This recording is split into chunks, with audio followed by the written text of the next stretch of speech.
Shannon Delgado. I am trapped inside of the mirror. I am in a cold black void. If you can hear me, please help me undo the curse. Jason, how'd you like the mirror sketch? Well, first of all, like it included my favorite moment. Not to get ahead of ourselves, but yeah, I thought that it was a very good sketch. But when Kate comes on after Nick Jonas and Heidi Gardner come out as two very kind of normal trainers. And to have Kate come out and say, "My name is Shannon Delgado and I'm trapped in the mirror," that was perfect for me. I really appreciated that. I laughed pretty hard at that moment. After that, I felt like it didn't heighten, as much or in the same directions that maybe I would have liked, but I thought it was very good. Yeah, the premise of this is incredibly clear, right? Like the game is super obvious, very easy to immediately pick up what it's going to be, how it's going to repeat. Like very clear, repeatable game. And it's funny, I've seen the ads for those mirror things and thinking, yeah, what if someone was trapped in it? Like that's funny. I thought it heightened decently well. It didn't get to crazy surreal places. But I thought ultimately her tricking Mikey into switching places was a really good place to end to. Yeah.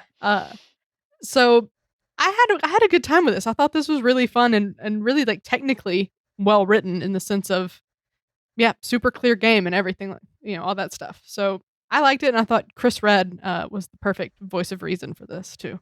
Definitely. This had a heavy dose of all the ingredients of a signature Mikey Streeter sketch. You had the interesting revolving door narrative structure. You have the specifically named mystery character. And just a lot of suggested lore that, is kind of underneath the sketch. And you get glimpses at it, but you don't get the whole story. And it's, confusing. It's hilarious.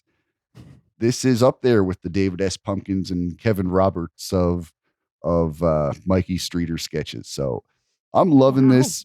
Kate was amazing. Just holding the bags with the toilet papers.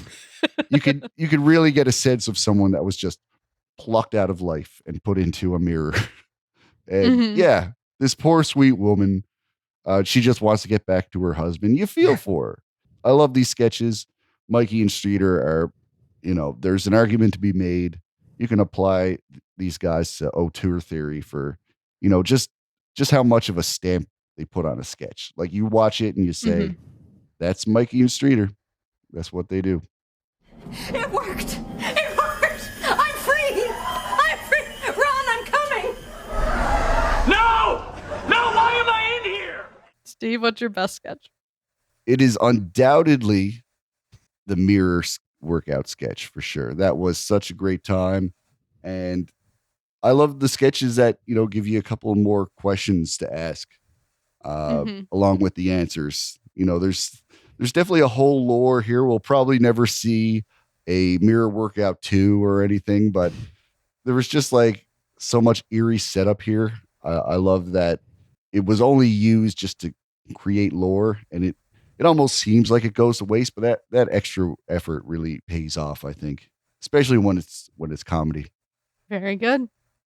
An interesting thing about the mirror one, I really liked that, and I don't always love the first sketch after the monologue because I find that those sketches are geared towards a much more general audience. I think like they're usually the ones my mom really likes, like something with like a Snapchat filter. So those aren't always huge wins for me, but I thought this one was really, really strong. So if you want to see our full sketch by sketch review, search for SNL Afterparty on Patreon or subscribestar.com.